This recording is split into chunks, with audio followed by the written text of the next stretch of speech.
Hello YouTube, welcome to a new type of video. It's a bit more of a discussion video. I'm going to be talking about NBA 2K18. Pretty much, NBA announced there was going to be 16 teams in 2K18. So I was trying to make a list, narrowing it down to 6 to 8 teams, and to be honest, it took so long to do, it's so long to make, and then I couldn't narrow it down, so I did 21 teams, and then my editing wouldn't let me edit, and it was so frustrating. And then 2K announced they were going to 8 of the 16 teams, and to be honest, 7 of those 8 teams are awful. I have no clue why they're in the game. Okay, maybe the Weber Kings team isn't bad. The one I'm counting as good is the 2011-2012 Oklahoma City Thunder, because that was in my 21 teams anyway. But the Weber one, I kind of understand, but that's not a new team. It was already in the game. It's not a new team. That's like adding the 85-76ers back in.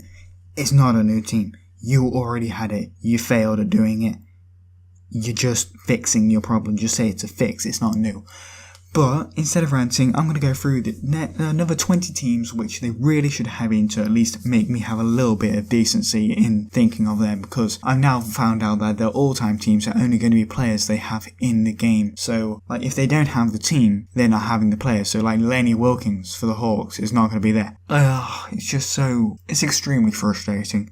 But I'm going to move on. So yeah, I like the Thunder. So that's one of my 21. I'm going to move back from the closest date. So my next one would have been the Dallas Mavericks. The 2010-2011 Dallas Mavericks, where they won the title, where they had no significant player. They just had an incredibly deep bench. They had Dirk, Jason Terry, Jason Kidd, Sean Marion, Karen Butler. They had Rodrigo Bobois coming off the bench. They had Peja Stojakovic. They just had an incredible team that were played all around. They also acquired Tyson Chandler, I believe, during the season. And then they had, I think Ronnie Turioff coming off the bench was just very good as well. And I really want that team in the game because it's kind of remind me of the Detroit Pistons, where they have no true star player. They just all play incredibly well together and all are very good in their own rights, but no number one guy, if you get what I mean. The next would be a bit more of a rival to that one that would be in the game is the 2010-2011 Chicago Bulls, because you have the MVP Derrick Rose before the injuries, and I would love to have MVP Derrick Rose in my GMs, especially after this team, because you have prime time Joakim Noahs, Carlos Boozer, Luol Deng. You got Taj Gibson on the bench. You got Keith Bergen starting, but we're not going to mention that one. You have Kyle Korver on the bench also, and you have somebody else. You have more players on the bench, but right now I'm going to try keep it shortened down, so it's only about a 20-minute long video, so I'm sorry. If you need to know anything more about the teams, do go and check out them. Next will be the 2007-2008 Lakers. This was where Kobe won the didn't win the championship actually. They just got Gasol that season. And they had Gasol, Bynum, Lamar, Oldham, obviously Kobe. They had got Derek Fisher back in the offseason before that. They had like Lou Walton on the bench. They had a very good bench. But that starting team is just incredible by itself. And that team would be amazing. It was MVP Kobe year. Obviously, Celtics won the championship. My Celtics team, favourite Celtics team. But yeah, it was just before their championship seasons when the team clicked. So obviously, in my GM, with that team clicking would be amazing. But the next one will be the New Jersey Nets. The 2002-2003 New Jersey Nets, where you have primetime Jason Kidd. You have Kenyon Martin starting at the power forward spot. You have a great team, but my mind has actually gone blank on who is on that team right now, and I'm really sorry about that. It's because my notes were only covering about a minute, so my notes are very lacking right now. Next is the 2002-2003 San Antonio Spurs.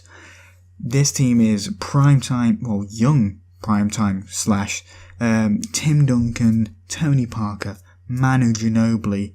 They have great players all around. You will be seeing highlights in the background.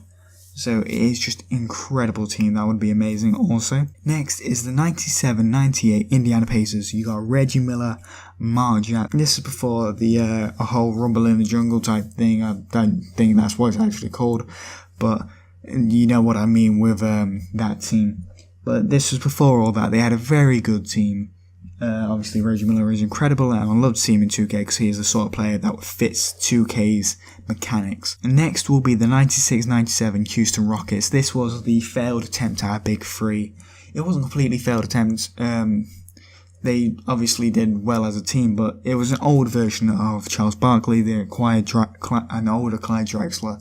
They had Hakeem Olajuwon, and those are the big three in that team. And I'd love to see that team just for the ability to have those three on one team.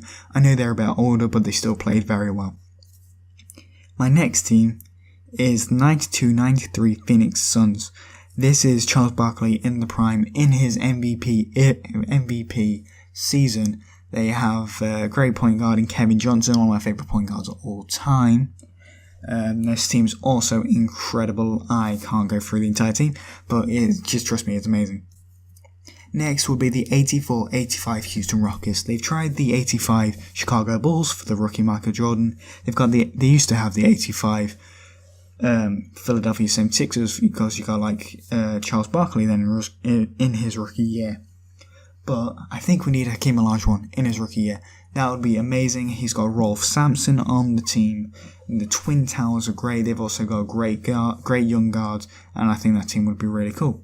I was arguing between this team and a late to mid 80s Jazz team with young Karl Malone, young John Stockton, Adrian Danley, and Mark Eaton, but I went for that team. Next will be the 79-80 Boston Celtics. This team is incredible. You got a rookie Larry Bird, you got young Kevin McHale, you got Dave Cowens, you've got great guard situations, you got Cedric Maxwell on the bench, Gerald Henderson, a mixture between them two and starting the bench. It's a very good team. I'd love to see that Celtics team in the game. Also, 79-80 LA Lakers, where Magic Johnson missed out on the Rookie of the Year because Larry Bird got it, but he got Finals MVP in that season as they won the title with Kareem Abdul-Jabbar starting centre, and they had some great players in other positions, but that team would be amazing to see. Next is the 1977-78 Washington Bullets. Okay, let me do it again. Next is the 1977-78 Washington Bullets. This is Wes Unseld, which has been missing from the game for a long time. I was thinking about maybe an MVP Wes Unseld from 1968, but I wanted this team because you got Bob Dandridge and Elvin Hayes, and you got some good defensive three-point shooting guards, which would be very nice, and this team would be very good also in the game. Next is the 1973-74 Boston Celtics. This is where you've got MVP Dave Cowens, you've got JoJo White at starting point guard, you've got John Havlicek. This team would be incredible as well to have. A bit undersized maybe, but they would also be incredible. Next is the 1969-70 New York Knicks. This is extremely similar to the current Knicks team in the game, but this one they have the moment on where Willis Reed got injured in the finals, obviously played in the Game 7 against the Lakers, injured, made the first two baskets, and that spurred the team to go on and win that game. Actually, I don't think it was Game 7, I think it was Game 6, and they won the series against the stacked LA Lakers at the time. And it's an incredible season. They have a younger Walt Frazier that's in the game. They have Dave DeBusschere. I don't believe they had John Lucas. They had Earl DePill Monroe at this point, but they didn't have other players. But they do have Bill Bradley, which would be very nice. And it would be nicer to have a younger Willis Reed and things like that. Next is the 1966-67 San Francisco Warriors. This is the Rookie of the Year Rick Barry version. Very nice team. You got Nate Thurmond as well on that team. It would be very cool to have young players for the Warriors, and I'd like to see more history of the Warriors because it's not really remembered the 60s and the early and the mid 70s for the Warriors, which is kind of surprising because the team is very good. Next is a bit more of a rival of that 67 Warriors team. It's the Philadelphia 76ers, which obviously used to be the Warriors. But you have an MVP, Wilt Chamberlain. You have the team that set the winning record that season with 68 win record, I believe it was. But that was the record until it was broken later on. It's been broken a few times since then. But yeah, you got Hall of Famers like Hal Greer, Billy Cunningham, Chet Walker. It's a very good team, this would be, and it would be nice to have an actual MVP World Chamberlain, not just an older shell of himself. Next would be the 1958-59 Boston Celtics. I've got a lot of Celtics teams, but they're so good throughout history. This is my favourite team of all time, this one is. You have a previous season MVP in Bob Cousy. You had the MVP of that season, Bill Russell. You got 1957 Rookie of the Year, Tom Heinsohn. You also got Hall of Famers like Frank Ramsey and Bill Sharman to fill the other starting spots. You have future Hall of Famers on the bench, as in Casey Jones and Sam Jones. You also have Red Auerbach as a coach, which is missing again. Next is a bit more of a rival to that one again. I've got a 1958-59 St. Louis Hawks. This has got MVP Bob Pettit, which would be nice. You got Hall of Famer Cliff Hagan, when I learn how to say his name. You've got also an older Hall of Famer, as in Ed McCauley, who was obviously traded to St. Louis Hawks for Bill Russell. Yeah, he's on the bench. He's a bit more laxed off, and he was the first player coach in the NBA at that point, which is incredible.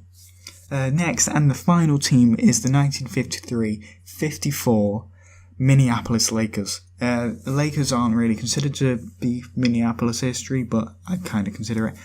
They have obviously George McCann, Vern Mickelson, Clyde Lovelets, Jim Pollard, when I learn how to say his name. Which early NBA years, easy to be a star, but all those players were so good.